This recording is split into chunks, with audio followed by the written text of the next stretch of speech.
DragonMan, Descendents of Man, by Ted Lazaris. Chapter 1. It was a treacherous August Saturday evening, just after midnight on a long stretch of road buffering between North and South Korea. The trees crowded close to the roadway. Under the dark sky, much of the landscape seemed as devoid and forsaken as an alien world. Luke Starr offered to take the wheel and give his fiancée Tara Melroy a rest. The heavy rainfall had not let up until now. In that brief intermission between heavy rain and scorching heat, Tara said, "I'm fine, sit back and relax." "It's hard for me to relax when you're racing down this dark run-down road at..." Luke stretches to see the speedometer. "I'm only doing 60. "Seems faster. I guess I'm not used to driving in a car.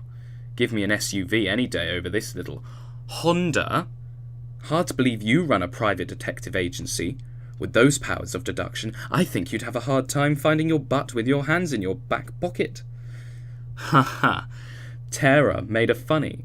"Just so you know, the speed limit is 45 miles per hour. Tara grinning. "Okay, Mum, I'll slow down." Again with the jokes. Tara smiling. "Okay, I'll stop messing with you." "Hey, I love it when you mess with me. Keep it coming. But seriously, we have to be careful in this area." "I know, I'll make sure I don't cross over to North Korea." "I didn't mean that, you..." "I know what you meant, Captain Obvious." "I'll shut up now." Several minutes pass as they continue on their way to a fine hotel in South Korea, to an all-expense-paid 3-day adventure for Luke. But for Tara, an important meeting to discuss a college research paper that she had recently published on DNA and how it relates to the past, present, and future of man. Her paper received a lot of PR, both positive and negative. The negative came mostly by way of her benefactor, Mr. Hapkido, for the 3-day getaway. Mr. Hapkido, revered and respected as one of the leading experts in his field, his expertise was in DNA and alien DNA. But Tara found his theories not only foolish and misleading, but irresponsible. "The fear of your own morality leads you to believe in the Devine, in the false comfort of feeling that someone is out there watching out for you," Mr. Hapkido made public, calling her both righteous and naive. Then he asked for a meeting with Tara to discuss his work with her, as well as discuss their differences and to exchange ideas. Tara politely passed on the offer at first, but with Luke's tireless nagging, she finally agreed to the impromptu encounter. In the silence, Luke turned to look at Tara.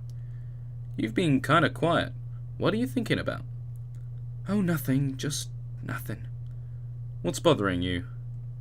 "I know this is going to sound a little crazy, but this whole area seems to stir up emotions in me. I get a feeling of fear and depression, so I can sense the sorrow of the millions of people who live here now and in the past. This place has a lot of history. You're just sensitive, and you're picking up on it." Just then he took off his seatbelt and began reaching in the back seat. "What are you doing?" "I want to put on some tunes. I got a few of our CDs back here." "Hurry up.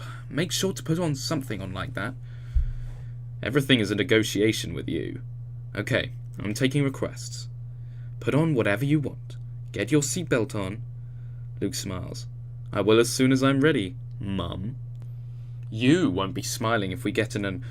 Suddenly, an explosion of light bathed the area for as far as the eye could see, with a momentary flash of light as bright and blinding as a welder's torch. The radio went dead, and the car began to rattle and vibrate violently. Terror riveted in their eyes when they realized the steering and brakes were no longer functioning. The vehicle was out of control, and all they could do is watch in horror as they began to careen off the road. As they did, the lights in the vehicle went dead. A moment later, the inky blackness of night ominously swallowed them up like a sinking ship in a violent, crashing ocean wave.